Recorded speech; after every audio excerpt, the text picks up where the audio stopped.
everyone! Good afternoon! Kumusta kayo? So, ngayon is naglalakad ako papunta sa GP.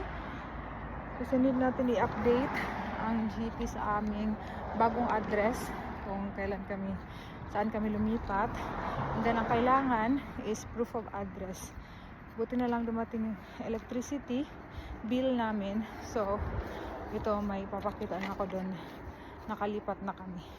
Kasi kailangan yon sa mga letters or post na isi-send nila. Kasi pag hindi mo siya i-update, is doon pa rin sa lumang address nila isi-send yung mga blood results, yung mga immunization, kung meron man ni Adriel, or kung meron mga update. So, kailangan natin i-update yung ating GP.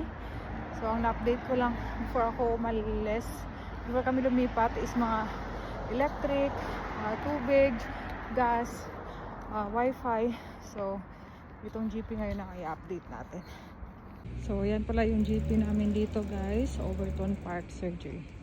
So, dito ko lang ibibigay sa reception ang aming proof of address. So, yan. Pasok tayo.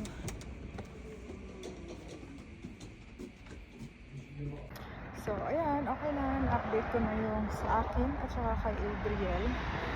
And then, kailangan na lang is kay Dada.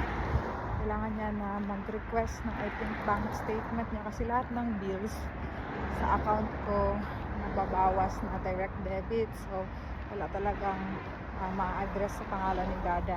So, ang sa kanya lang is either bank statement niya or di kaya payslip na i-update ng employer yung kanyang address. So, ayan na, guys. So, ganon ang pag-move or lilipat ng address dito sa UK. Kailangan i-update lahat para, ayun nga, ma-receive mo pa rin yung mga post na dapat mong ma-receive. Hindi doon sa lumang address, kundi sa bago na. Salamat sa pag-nanood. God bless!